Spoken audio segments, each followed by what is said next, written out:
Good afternoon, everybody. It is Monday, and I am Jason Flame with Master Motivation. And today I am joined by our guest, Master Rick Rando. How Yes, are you sir. today, sir? Good, sir. How you doing today? Fabulous. Super excited. I'm looking forward to introducing you to our viewers and those people that may be watching this now live or watching this later on our YouTube channel. But let me just give a quick reminder to everybody. Master Motivation started in January of 2021. I was thinking about the idea towards the end of 2020 when, for over a year, we'd been kind of locked down. Well, it wasn't over a year by then, but now it is. We were kind of locked down, and things were, I don't know. I think things were just kind of mellow, and people were feeling less motivated. So I said to myself, man, I have a lot of people that have motivated me, inspired me over the years, people that I have listened to, people that I have learned from. And I said, what a way to lift some spirits by bringing those people on the show, letting them tell their story and providing a little insight, inspiration. So I'm super excited to have you today, and let's get started.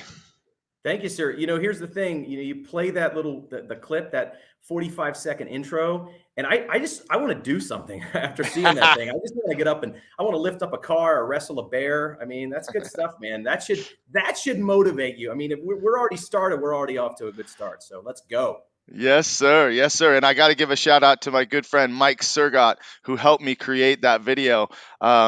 Put some little clips together. The one clip I wish I could maybe tweak or I could have jumped a little bit higher was that drop kick, but that's okay.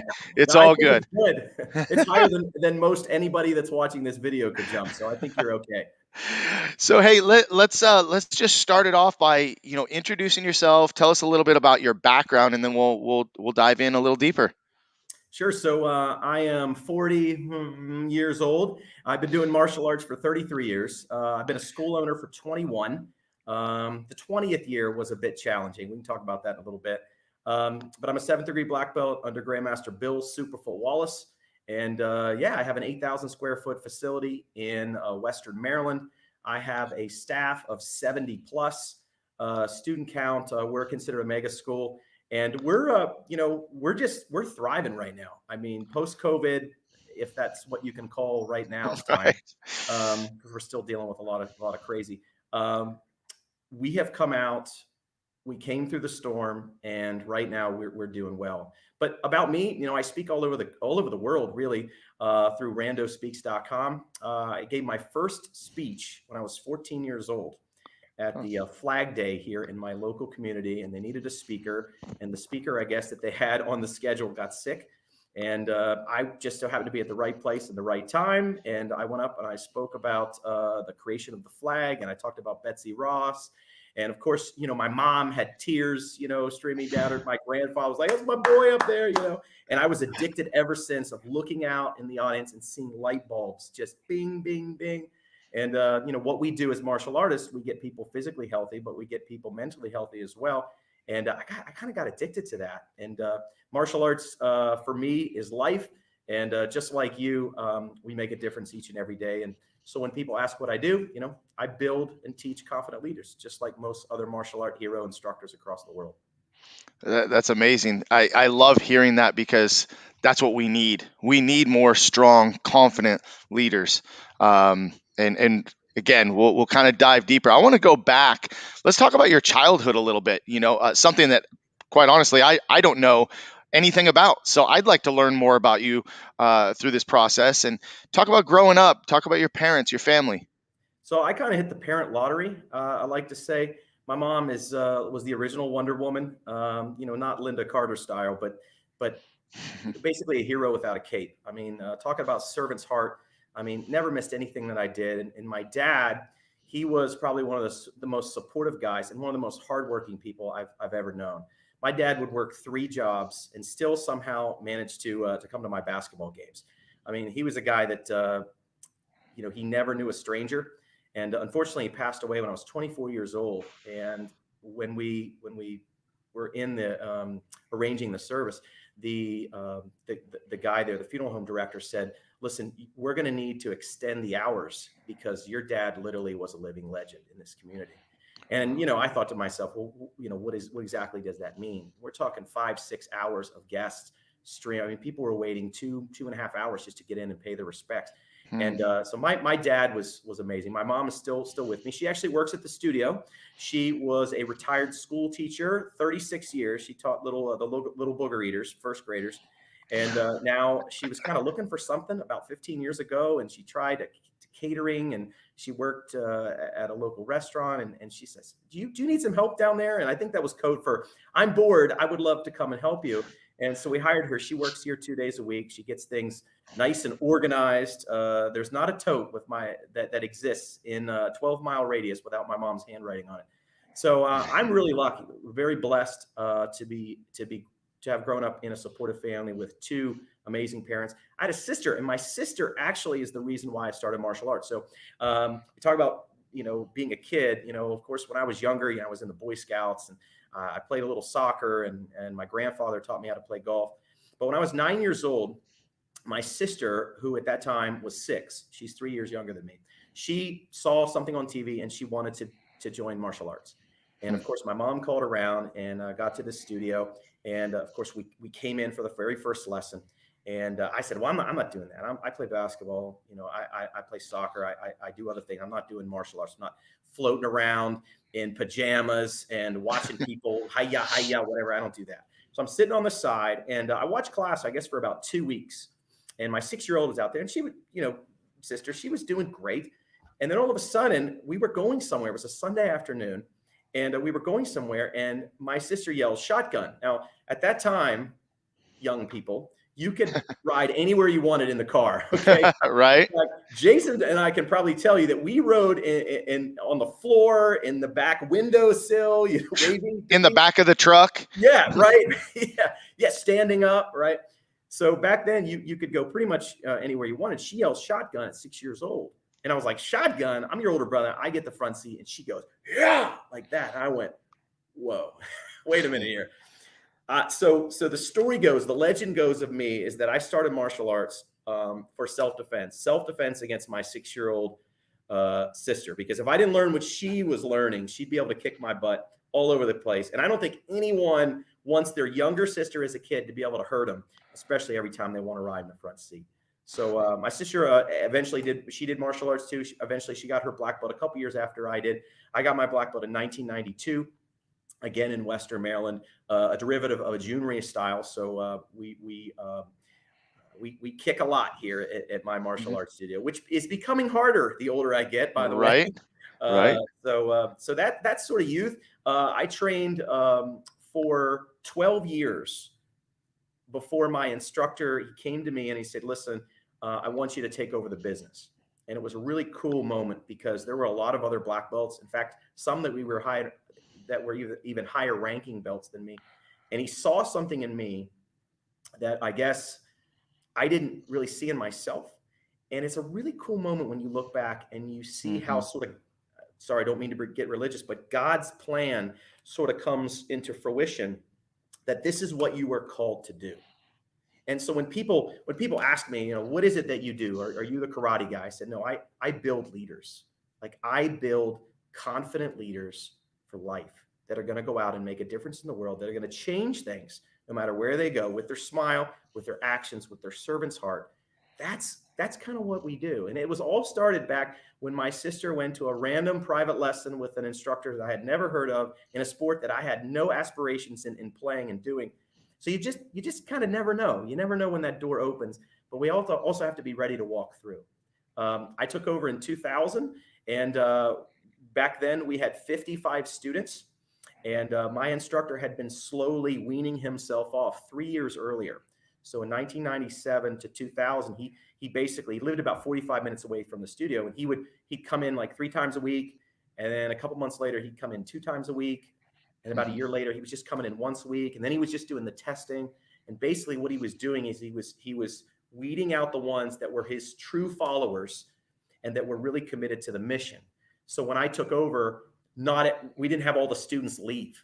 You know what I mean? Right. That's a Right. big problem when you pass the torch. Well, if it's personality driven, then those people that are hungry for a personality like myself or my instructors, they want to go somewhere else. So he's a very smart man. He had sort of weaned himself off. So when I had students, I had 55 students when I started. And I got to tell you, this year in February, we had 55 little dragons start in 1 month. Wow. And so when you 21 years later, like that's insane. We don't share those numbers just because COVID was so devastating, but it's just amazing to see what systems do, what people do, and what a mission can do if you stick with it and you don't give up. So I'm here basically standing on the shoulders of giants, to be honest. And we met in 2012. You probably don't remember, but I was at the Martial Arts Super Show. My first year speaking at the Super Show was 2011, and I came back and spoke in 2012. I spoke on the third day of the show, Mhm. and on the very first day, you get to choose, if you're not familiar, of which seminars you go to. And I saw this guy, Jason Flame. I thought it was the coolest name ever. I want a name like Rick Flame. You know what I mean? It's a professional golfer or something. And I was like, I got to go see what this guy is what his deal is. And also at that time, you were really strong with Maya. I'm sure you still are. And you're one of the leaders there. And I said, listen, systems matter, and we've got to get some systems in place. And I went to that seminar and I took 5 pages of notes. And I know that I did because just this past week, I was going through some of my old stuff just to see if there's any ideas or anything that I've missed from Mhm. previous shows or seminars that I've been to.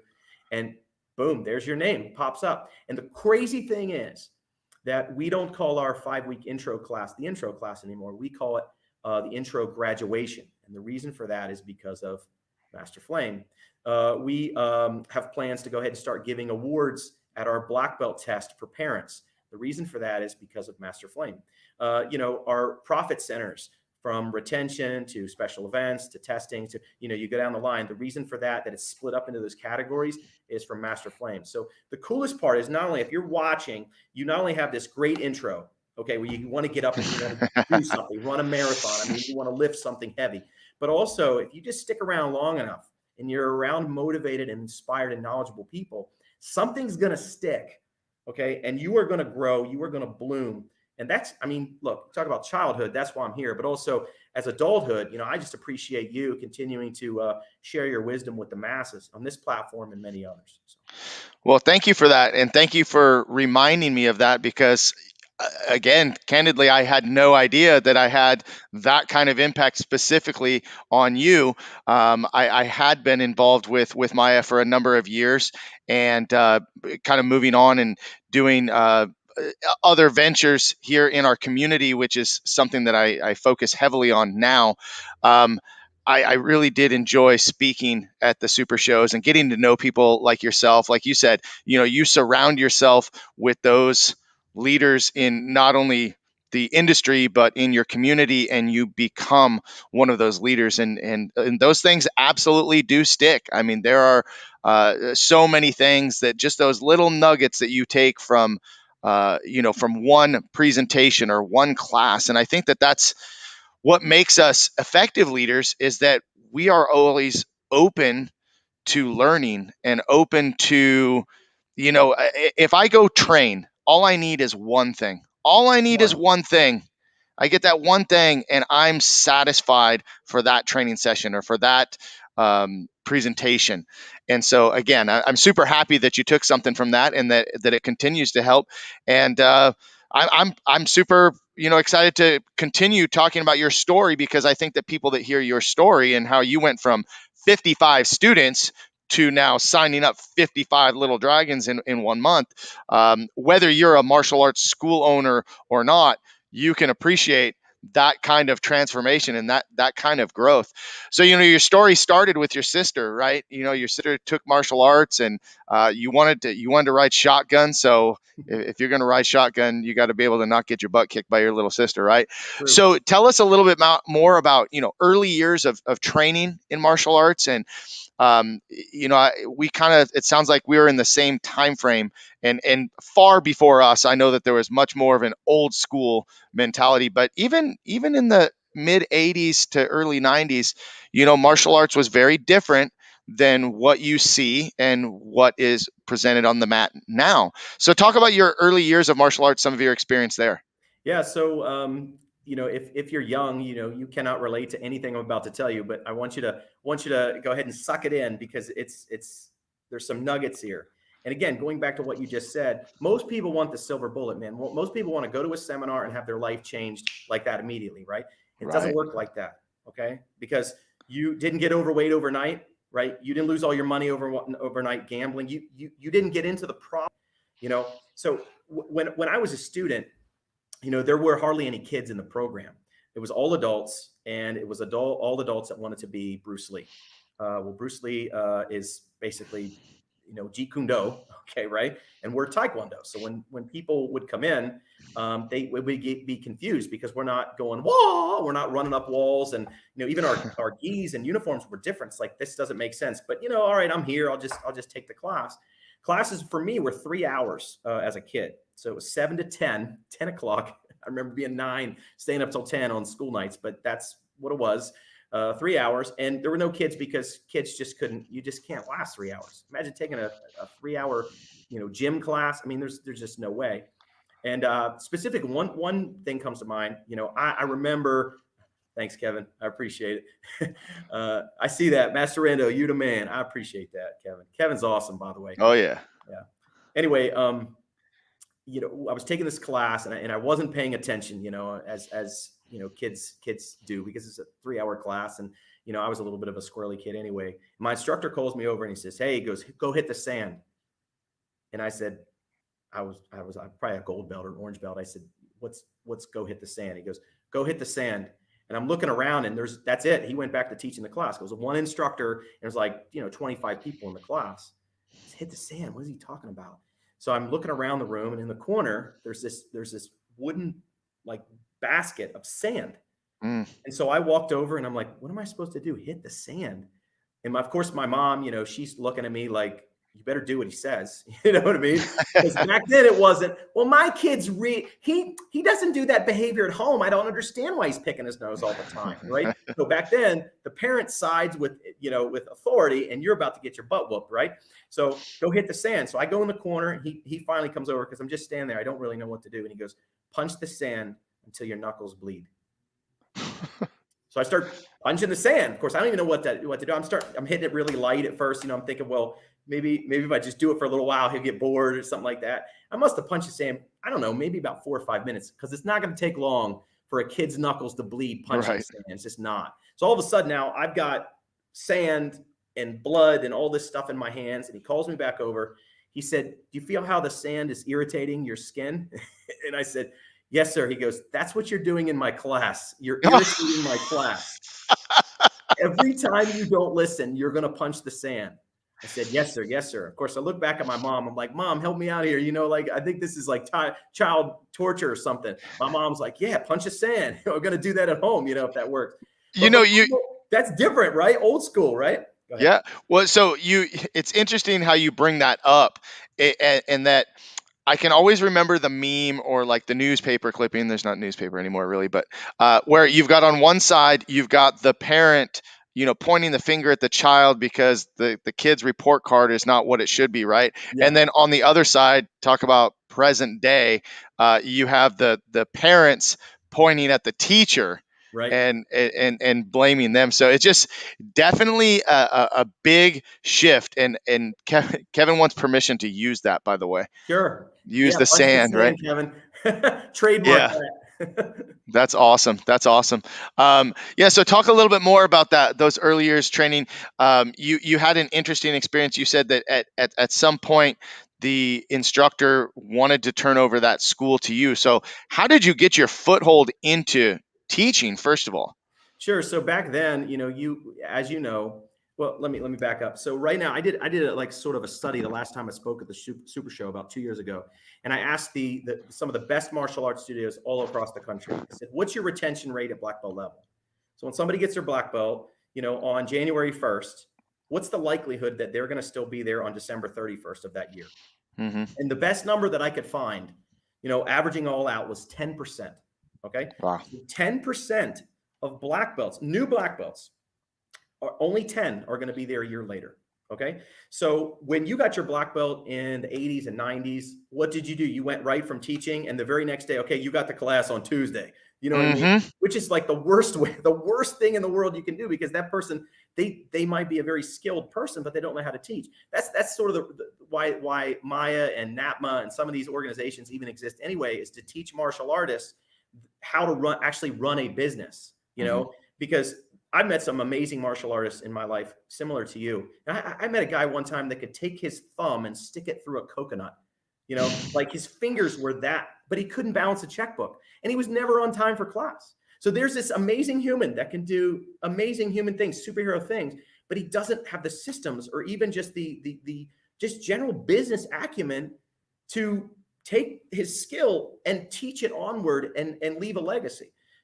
So back then you got your black belt and you started teaching. Well, maybe I don't want to teach. Maybe I just want to train. Well, tough. You're a black belt, and we only have 3 black belts, so you're the guy. And so what happened? It forced people into doing things that maybe they didn't want to do. And I would watch my friends, and I had several friends that all got their black belts at the same time. You watch this one go do soccer, and this one go do this, and this one go do that. And before Mm-hmm. long, I was kind of like the only one left. So at first, it was kind of like, well, those first couple years of teaching, it was by default, because I'm it. And then all of a sudden, it's like, wow, you get this kid that doesn't know left and right, and he doesn't know up and down, and he's always kind of looking around, and he can't focus. And before that, there's medication for stuff like that now, and back then it's kind of like, well, give him to Rando will fix him. And that's kind of how it kind of happened. If there was an adult who kept kicking fingers, when trying to hold boards for people, right? They didn't have those finger guards now that they have, right? You held Right. the boards, and if you were brave enough to hold the boards for Samantha, who kept kicking your fingers, then you were a keeper. And I would do all that. I had extreme loyalty to my instructor. If he'd asked me to do anything, I would do it. And in fact, for about 3 or 4 years, we were at the community center. I'd come in 2 hours early. I would sweep the floor. I would mop the floor, and then it would dry in time for the 7 o'clock class to start. Mm-hmm. That was my goal. And I didn't get paid anything. He didn't pay me for that. It wasn't a big thank you. It was sort of serving, so you could perpetuate the mission. I just wanted to teach. And somewhere along the line, that passion kind of came when you start seeing results. It's like Right. losing weight, right? You eat a whole bunch of healthy foods, and then you weigh yourself tomorrow, and you say, okay, what happened? It didn't. I'm the same.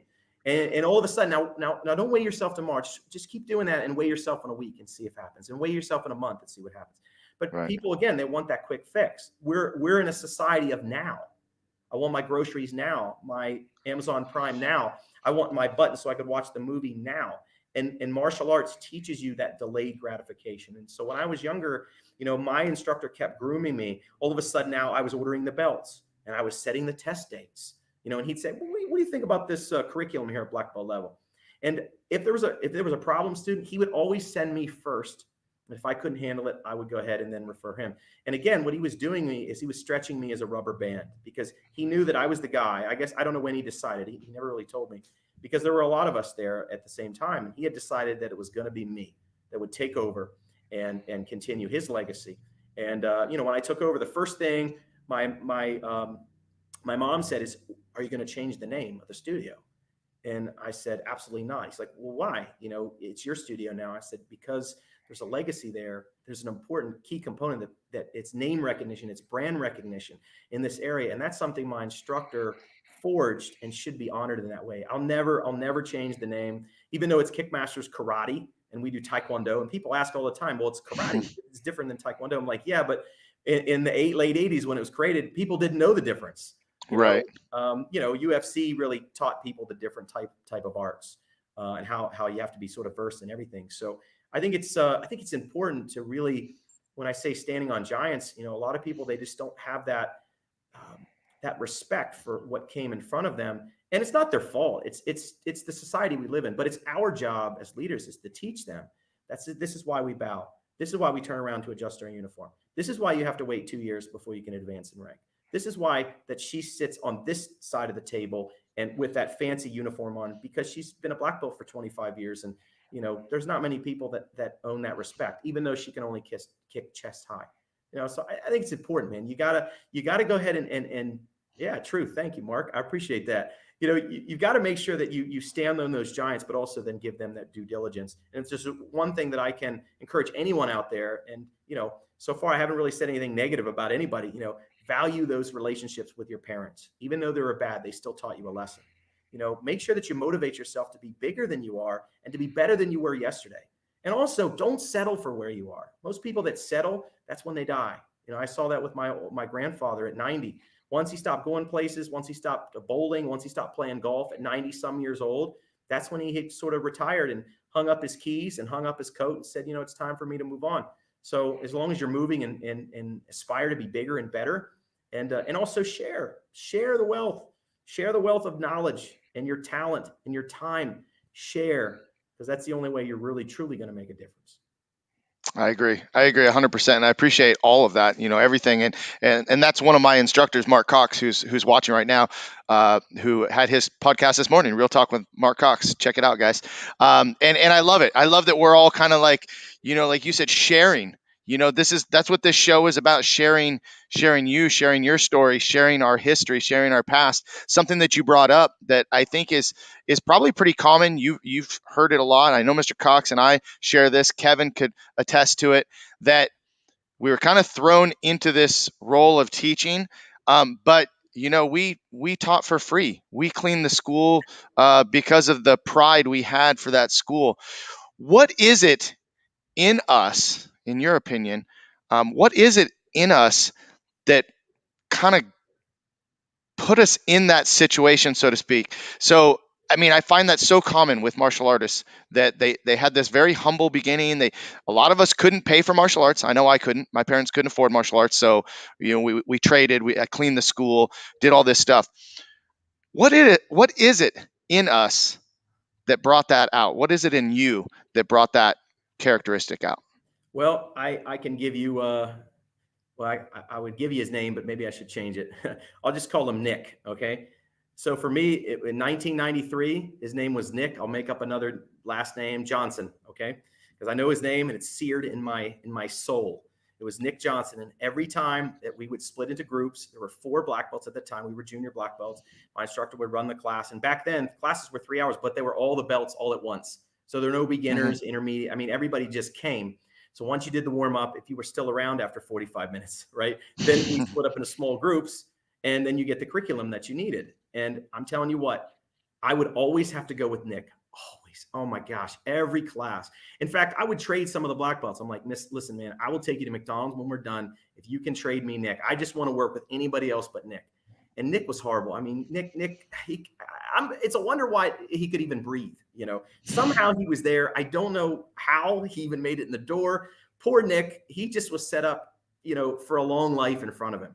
And it wasn't any physical ailments or any type of cognitive thing. He just didn't get it. He didn't practice. He was all over the mat. He was constantly concerned with what his mom was doing. He would be a typical gamer right now that's, addicted to technology if he lived in modern day times. And somehow, some way, I was to go ahead and try to get through to Nick. That was my job. Just get through to Nick. And I think it was kind of like a babysitting kind of thing at first. Like, well, he's new. Rando's new. Go ahead and put him with Nick. Or maybe I lost the straw, or, maybe I made my instructor mad at first that day. I don't know, but I ended up going with Nick all the time. And here's the thing. I worked with him for 6 months because he couldn't even test after 3. And after the 6th month, he tested for his gold belt. He's a white belt. He tested for his gold belt. And I thought I was going to lay an egg up there. I'm sitting at the board and sitting on the front table. And Nick, he knew everything. He made it all the way through. And when he was done, he came over, he gave me a huge hug, and he started crying. And he's crying in my shoulder. And his mom comes over and she gives me a hug. Now there's 2 of them hugging me. And then the dad came over and the grandma came over and Aunt Millie and whoever else was there. We had a huge powwow of humans that were emotional, and they all were directing that emotion towards me, who didn't even want to teach Nick at first. I thought it was a punishment. And here it was the biggest blessing in that kid's life. He goes on. Of course, he didn't make it to black belt level. He goes on. I saw him work at McDonald's many, many years later, ironically enough. And, I've always wanted whatever happened to Nick because I haven't seen him for 10 years. But that one single instant, it flicks. It's like a switch that just turned. And all of a sudden now I knew that what I did mattered. I knew that the words that I gave the class or the individual or whoever I'm speaking to, it resonates. It's going to be lasting more than just the soccer season or more than just the Boy Scout rank. This kid's going to be changed. His parents are going to change. They'll never forget it. They'll never forget that moment. I will never forget that moment. And that's sort of it turned, because it's not just showing up for a job, right? Job, June or before, I'm out of here, right? January or before, I'm out of here, Job, right? That's in my upcoming book, by the way. Anyway, so but that moment, it allowed me to say, hey, I'm bigger than what we do. Martial arts is bigger than kicking and punching. So the name doesn't matter. You know, I'll give you another example. So I go and get my gas at a local gas station. It's owned by a local guy, and they still come out and they put the gas in the cars. So there's a couple states that require that just for safety. I think New Jersey is one of them. For some reason, I remember that. But here in Maryland, you don't need to do that. But I always go because there's a local guy that owns it. I always support local anytime that I can. And there's a guy out there. It was probably like a Tuesday night. He closes at 9. It's probably like 8:45. And I pulled up. I said, go ahead and fill her up. And he goes, hey, you're the karate guy, right? And I said, yes, sir. He said, you just coming home from the studio? I said, yeah, actually, it's an early night for me tonight. I got out. I didn't teach the teen adult class tonight. He goes, man. He goes. I like to think I'm a black belt. And of course, right away, I'm like, oh, geez, here we go. How tough he is, how he fought a polar bear one. Everybody's got a story, right? And he goes, I like to think I'm a black belt. And I didn't say anything at first. And I kind of was like, well, if I don't engage, and he goes, you make a difference every day, don't you? And, he's starting to be a little more positive. I said, well, I'd like to think I do. He goes, I'd like to think I make a difference too. He said, everybody that comes in here, they get gas, they got to talk to me for like 2 minutes. And my job for everybody that comes in is to try to make them smile. Wow. Okay. Really? So I said, so are you successful? He said, pretty much all the time. I tell a joke or tell somebody I like their blouse or, make any funny faces at the kids. My job is to try to make someone smile. He goes, it gives me purpose. He said, most people just think I just fill up gas, but I like to think that, I'm a light in somebody's dark day. And I was like, wow, man. That's awesome. I said, what time do you guys close? He said 9 o'clock. I said, I'll be right back. So anyway, I go down to the local fast food place. I got him a number one or whatever with a Coke. I came back up and I was like, hey man, you made a difference in my life. I just want you to keep smiling. And every time I go back there, I always ask for this certain guy. We always have this witty banter. I'm the karate guy. He's the gas guy. We do our thing, but it's amazing. It doesn't matter where you are in life, right? This is the master motivation, right? So if you're sitting there, I don't care if you're watching it live or you're watching it, 2 years from now, get up and make a difference. Smile, give someone encouragement, be nice. How many times have we, an older person paying with change, they drop the change, and everybody just stands there, or everybody's just kind of doing this and they didn't even pay attention. Bend down, open the door for somebody. My daughter was born. She's almost 7. She fell asleep. I was at the mall. She fell asleep on my shoulder. And you got to make sure they're out before they go to this car seat. Otherwise, they'll start crying, right? Right. I probably had a good 5-6 minutes to make sure she was really out. So I stood at the mall door. It's a vestibule, and I opened the door. And I have a backpack, a kid asleep in my arm. I have the stroller, all the junk that like a diaper genie, all the stuff that you take with you, right? And you go places, right? Here's an adult man with a sleeping baby. I opened the door for 100 people. Only 11 people said thank you. 11 people. My mind was like blown. It's little stuff, guys. It doesn't have to be big, but you are important. You matter, and you can make a difference no matter where you are, no matter what you say, no matter where you go. You just have to be present enough to know that you're special. That's what it all comes down to it, man. That's, as Kevin put it, that is so powerful. It's so powerful that just that the smallest effort, because it's a matter of choice. We can choose to be kind. We can choose to make a difference. We can make these choices. It doesn't take a whole lot. And man, I can't tell you how many times I've seen the same thing about opening a door and people saying thank you, or people opening a door for me. It's unfortunately becoming something that we're losing, but it's people like you and people like Mr. Cox and people like Kevin, who I know are these leaders that can go out there, and we, just our small actions each and every day, can change those around us. And I love hearing all of that, and thanks for sharing every bit of it. You brought up that moment with Nick, that was what really triggered your love and passion for teaching martial arts. I have to be honest, I can remember teaching martial arts, and all I could think is, I'm the freaking man. Like I'm 17 years old Right. and I get to command this class, and it Yeah. was all about the spotlight, and it was all about the, I thrived off of that attention. I was the oldest child of three. I already got a lot of attention. Maybe I was just used to it. I don't know. But I distinctly remember several times, and I continue to recognize those times, of how important of a difference we make in our students. And it's not just the punching, the kicking, the learning, the form.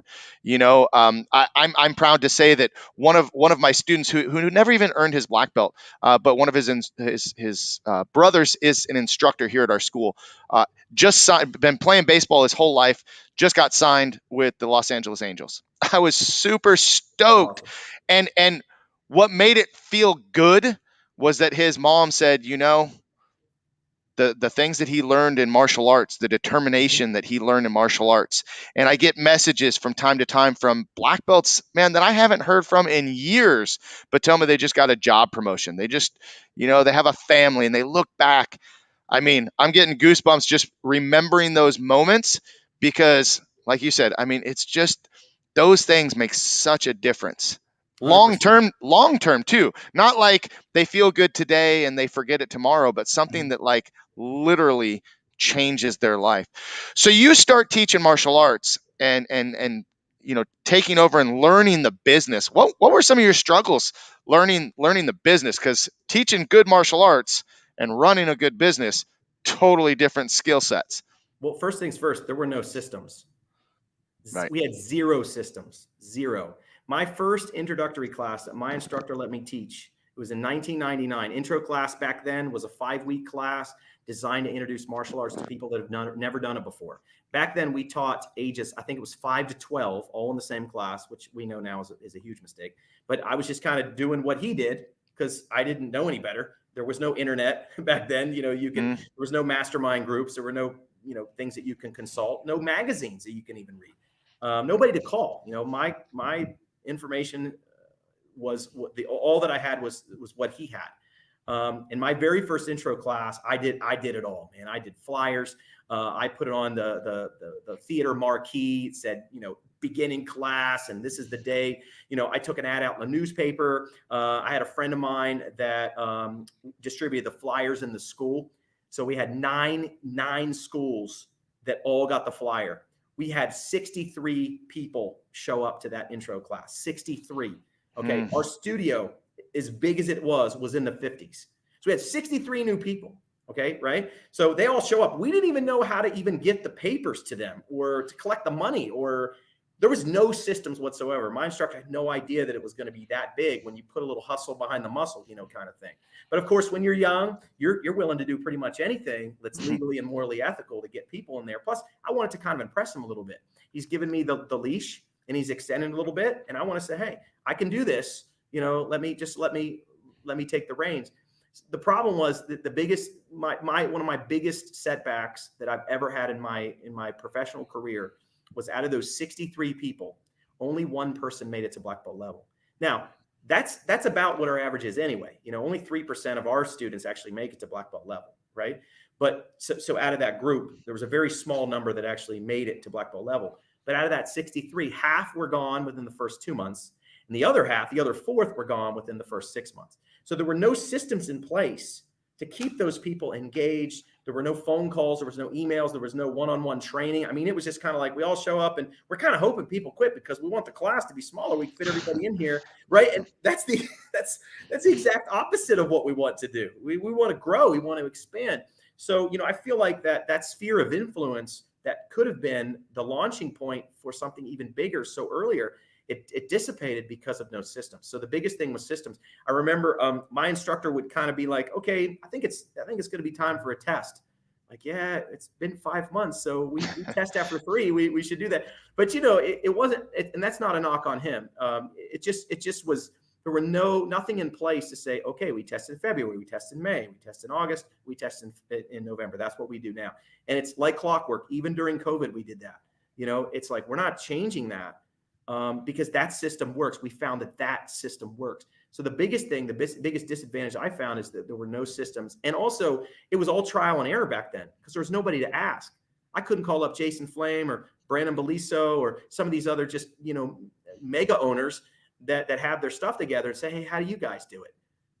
I don't have those contacts. I don't have those connections. And back then, people were also not willing to share, what makes things work and what the right thing is. You could only lead by trial and error, and it was more error than trial. I remember being so pumped, when I opened the studio doors, and we had an 8,000 square foot building. Now, when we opened up, we hit 200 students. And I was like, oh my gosh, that's amazing. 200 students, like that's crazy. Right now, 200 students, we would be able to pay all of our payroll, with that. So it's just kind of neat how things have grown and also changed. But it's people like you, and again, it's people like Walt Disney. It's people like the Hilton family.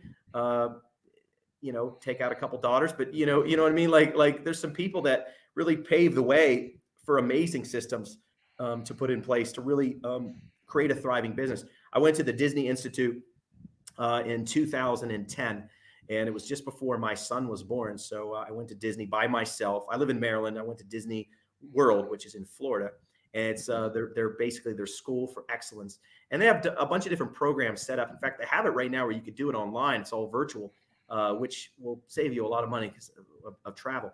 But I went down there and I was completely immersed because even I've been going to Disney probably every year since I've been 6 years old. And I go down a lot now. I just think they do it right. I went during COVID. I have never felt as safe as I was down there. And also kind of sort of compare notes of see what we're doing and what we could do better. And Disney's level of detail exceeds anything. And I think that the main takeaway in life and also a business is model and then execute. Find out who does it best and replicate that best you can and hold the standard, hold the line. And I think that was the hardest part is there was no one to model back then. We just had to figure it out. But as soon as I started going to the Super Show, I think my first Super Show, I want to say was in, I want to say 2000 and maybe 2004. No, it was 2004 was my first Super Show. I've been going every year. And you can sit there, and if you just get, like you said, one nugget by sitting into a 50-minute seminar with an instructor or person maybe you've never heard of before, where sometimes I go to the same people over and over again. Anytime Professor Beliso is speaking, I'm there because he's a genius on customer service and detail. There's a handful of other people that Robbie Beard's another one, that when he goes and speaks, I just go and listen. And I might say, yeah, we do that. Nah, that won't work for us. Yeah, that doesn't apply. Oh, that's a good idea. Boom. I might not get anything else. Same thing with a podcast. Same thing with a YouTube page. I mean, anything. You can study. Your goal as a martial artist is to be a white belt daily, right? Isn't that our goal? Yes, sir. So let's go. What did you learn today? I did video editing skills and have mastered, patreon.com during COVID. I hadn't even heard of that before to be able to keep the studio alive. So what new skills did you create? And my thing has always been your circumstances can either be a trampoline or a crutch. Okay. Right. So you had this whole COVID thing hit us all. And I'm calling it the COVID crutch, where people like, I can make more money sitting at home. Or, yeah, my weight's out of control because, it's COVID. And everything goes back to COVID. It's all COVID's fault. Fault. Well, he or she, I can't find her anywhere, right? It's like it's non-existent. So what happens is 2 years from now, are we still going to be blaming COVID? 5 years from now, are we still going to be blaming COVID? Now, listen, I'm not talking about, real deaths. And I'm not talking about real people that have gotten sick. I'm saying that it's easy just to blame something that's out of your control for your misery. And your attitude will always determine your level of misery, right? Your attitude always determines whether you sink or swim, or whether you fight or flight, right? You go down to it. So my thing has always been, wherever you are, look, this is the Master Motivation Podcast, right? Are you being motivated by the words and the stories and the anecdotes that you're hearing each and every week? Or are you just tuning out because it's just one more talking head that's talking? You can get anything as long as you're willing to be open and receptive to learning. And so early on, just getting it back to what your original question is, when you start going through these systems, you have to be open to trying new things. We started Little Dragons, and Little Dragons is extremely popular here. We never would have done that unless we said, okay, let's Hmm. split up the little kids from the big kids, because A, that makes sense, and B, now that's kind of how they learn, you know? Right. So I just think that, you know, when you're sitting here and wherever you are in life, you know, be better. You know, look for ways to learn. I just actually started in a new martial art. I'm working with Grandmaster Anthony Hockley. I don't know if you know him or Yes, him. He's I from do. Australia. I'm right now, I'm a green belt with a black stripe. Hopefully by the end of the month, I'm testing for my red belt in Kali. I've been training for 2.5 years. We were doing Zoom before Zoom was even a thing. You know, Yep. how do you do classes from somebody that lives in Australia? You know, well, that's how Well, you do it, right? yep. I mean, it's interesting. Mr. Hockley and I actually go way back. He was a client of mine through Maya, and so we were doing not Zoom. We were Skyping, you know, Cool. way back when. And yeah, and talk about a guy that like is a white belt all the time. I mean, he's always in every different system of martial arts and always learning. I mean, he's always traveling from Australia out here to come to the Super Show. You know, so a few things that you said are really striking a chord. You know, one thing is, I think that you will always find what you're looking for. So if you're looking for a solution, you're going to find solutions. If you're looking for an excuse, Yeah. you're going to make excuses. And Yeah. I can't tell you how many people with with COVID. And I agree 100%, right? Yes, has there been real death? Has there been people that have gotten sick? Is it a problem? Is it a challenge? Yes, absolutely. But are you going to use it as an excuse? I still have people that I believe, and maybe I just don't know the full story, but I believe they're still using as COVID as a reason to stay on Zoom and not Mhm. come to class. And, Yeah. and it's just you know it's just one of those things. But you talked about systems, and man, with my mentor Mike Metzger, that word is so ingrained in my head that like you have to have a system for all your systems, and that you know that's just a crucial thing to run a successful business. You talked about Disney. We're both huge Disney fans. If Mr. Cox is still watching, I know he's a huge Disney fan. um, I go to Disneyland, like you had mentioned, and I look around and I go, it's so clean. People are smiling. I look for the things that I could mimic in my own school. And I know it sounds for some people very strange or very I don't know what the word is, you know, weak, but you know, I use the term Disney experience with my staff. I said, I want our students to have a Disney experience. And what I mean by that is the service, the level of service. I mean, we teach a very functional martial art, we teach very realistic self defense, but I want the experience to be amazing. Right. And recently, I read someone that said that martial arts is not an experience. Someone posted this on Facebook. Martial arts is not an experience. And what do you say to that? Because I'm so focused on making it the best experience possible so they remember it forever. It changes their life. They love it. They want to share it with everybody around them. How do you feel about someone saying that martial arts is not an experience? I think they haven't been to the right martial arts school. That's just my opinion. When you walk into my studio, the first thing that you're going to notice when you pull in is our parking spaces are a foot and a half bigger than most every other parking place. So you're not banging the door on the car beside you to try to get in here. We don't want to pack it. Now, listen, we built our building and we did it very, very purposefully, with lights and the colors and the color schemes, things like that. So just simple of thinking about how wide your parking places are. That was a system. And that was also a very important detail that most people just kind of neglect. But we've all been to, restaurants, chain restaurants, where they're trying to squeeze everybody in there, where you Hmm. feel like you have to, lose weight just to get out of your car, right? Because that's what the code is. Well, we want to exceed any code, any kind of standard that's put in place. Because here's the thing, and you said Disney, every place that you call is being compared to the call that you make to Disney.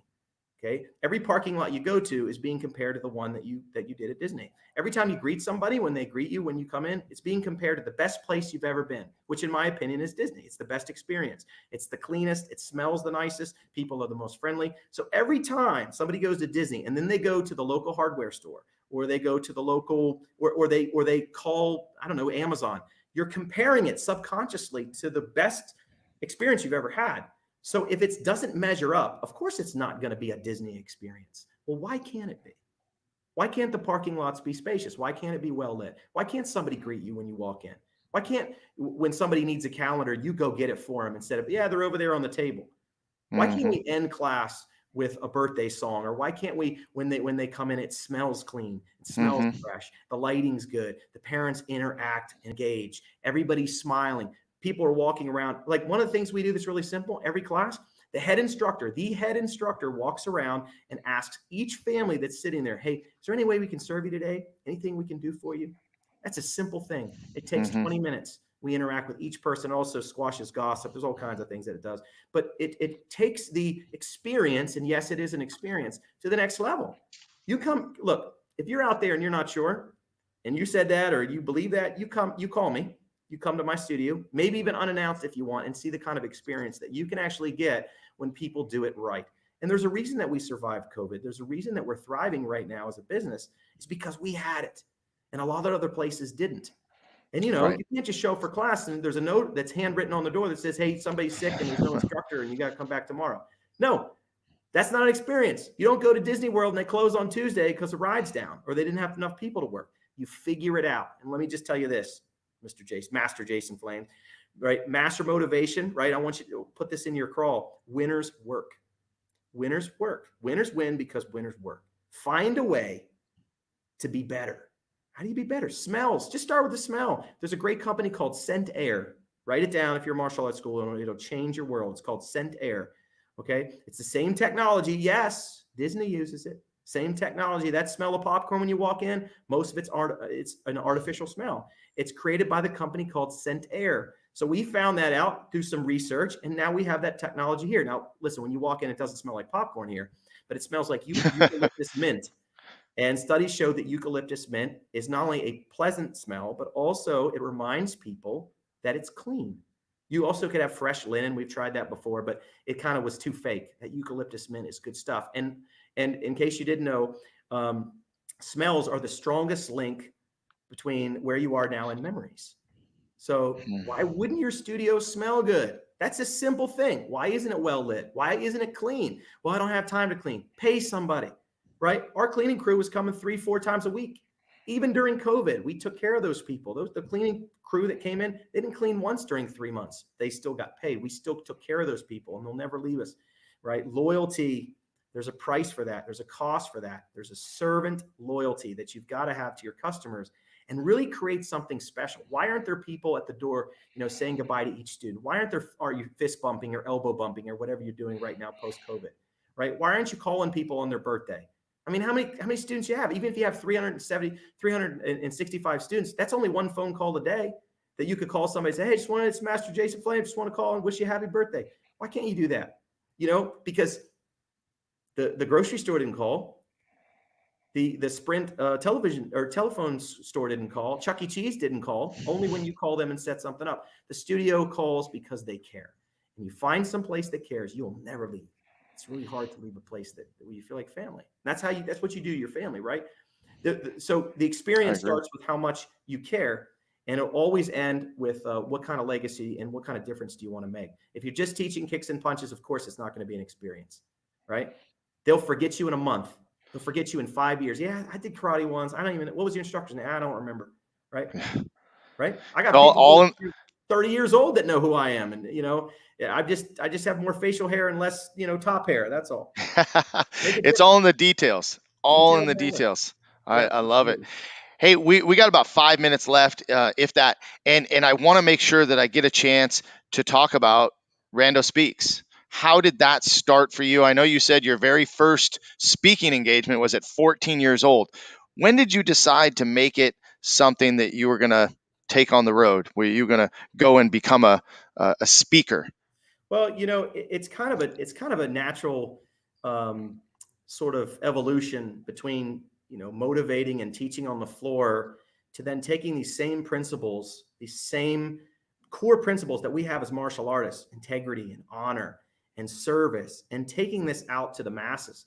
Because, most every organization, I would say 95% of the organizations that contact me to come and speak, they all want the same thing. They want a superior culture, right? As martial Hmm. artists, we kind of have that. We don't hire black belts that aren't homegrown. We don't hire receptionists that don't have that aren't referred to us. We've never done a blind call like we need somebody to clean this or work this shift. We need a office manager. No way. Everybody that works here that's affiliated with us is vouched for. It's kind of like I'm Italian, so I guess it's the old school, the old mafia way, I guess. Um, Right. so everybody wants that culture. They want that culture of fun. They want that culture of looking at the numbers, but also being people centered. And that's what martial arts does best. Of course, it's an experience. Of course, it's a place where you want to come and forget your worries, just like Disney, just like staying at a Lowe's hotel or a high end hotel, just like a Ruth Chris. That's an experience, man. You walk in there and smell those steaks, and everybody's so kind and so nice. Of course, that's an experience. That's something that you don't forget, right? But the bottom line is this. So if I go and speak to a group, they all want the same thing. Like, how do you get people to show up on time? How do you get people to smile? How do you get people to go above and beyond? Well, it's a culture. So how did you guys figure that out in martial arts? Well, some people have and some people haven't. So how do you do that? Where's this start from? And it starts from knowing who you are. That's the bottom line. You have to know who you are to be able to make a difference in someone else's life. Most people don't. They don't know who they are. It's the outside world that defines them. And that's why the studio stinks, because the outside world says it does. It does. And that's why the studio is expensive, because the outside world says it does. You've got to know who you are in order to move on. So I guess it's back in 2009 actually, I was approached by a guy that worked at a Fortune 500 company. He said, we're putting together this summit about 2 hours away in Pittsburgh, Pennsylvania, and we want you to come and speak on teamwork. And I said, okay, teamwork.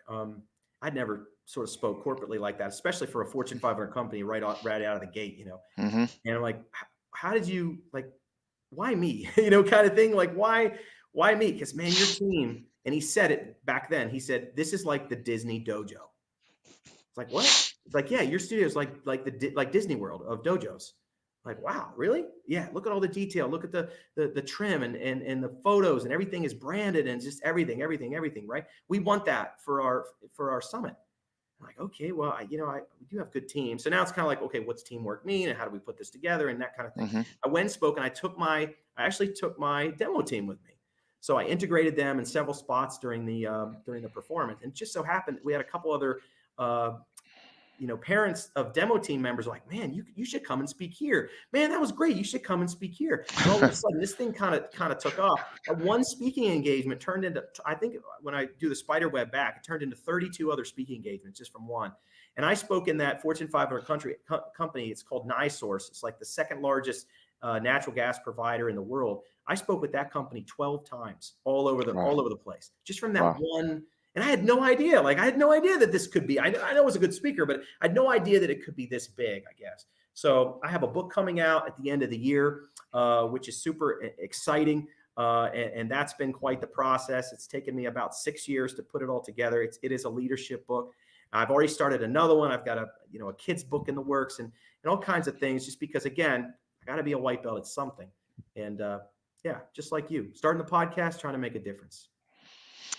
Well, I think that's amazing to just take what you've done and all your experience, with your martial arts school and just continue to carry it out into the world. You talked about creating confident leaders within your school. That obviously allows you to pursue the other areas outside of the school, and ultimately gives you a much greater impact within not only your community, but all over the world with your speaking engagements. So, you know, kudos to you for doing an amazing job, taking it from 55 students way back when, um, getting thrown into teaching, and now here you are doing just amazing things. So I'm very grateful to have you on the show today, and to just speak about your experience and speak about everything that you've learned along the way. And I look forward to maybe having you back again in the future, and and working with you a little bit more. But thanks for coming on the show today. It's my pleasure, sir. Honored to be able to serve you and your guests. And yeah, it's look, know who I mean. Look, winners work. So find some work to do and do it. Stop making excuses.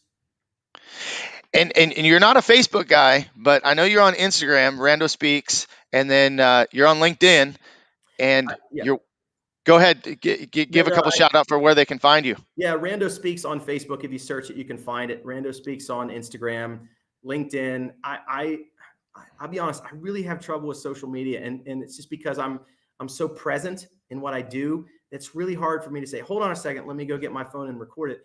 But the flip side of that is, look, if you didn't record it, you won't remember it. It's kind of like, it's true, because there's events we've done in the before. I don't remember anything about it other than the pictures that someone took. So it's sort of a double-edged sword, and I'm really preaching to my kids. I have an 11-year-old now. It's his birthday today, and my daughter, who's turning 7 here in a couple weeks, to be really present, be here, engage in real time. But I got to do a better job of that. But I promise, if you reach out on social media, I will connect with you and I will respond within 24 hours. That's my unwritten rule. That's my system. That's my standard. Well, hey, I appreciate you. I appreciate your time. And again, look forward to what you're doing in the future. Just everybody, hey, if you want to watch next week, I have Mike Metzger coming up, our lead consultant for the Martial Arts Industry Association, a great friend and one of my business mentors for as far back as I can remember, someone that taught me a lot about systems. So I'm looking forward to having him next week. But thank you again, Master Rick Rando, for being on the show. And Yes, go sir. check him out, guys, randospeaks.com. And have a great week. Go out and make a difference. Thanks, guys. All right. Thank you, sir. Have a good one. See you guys.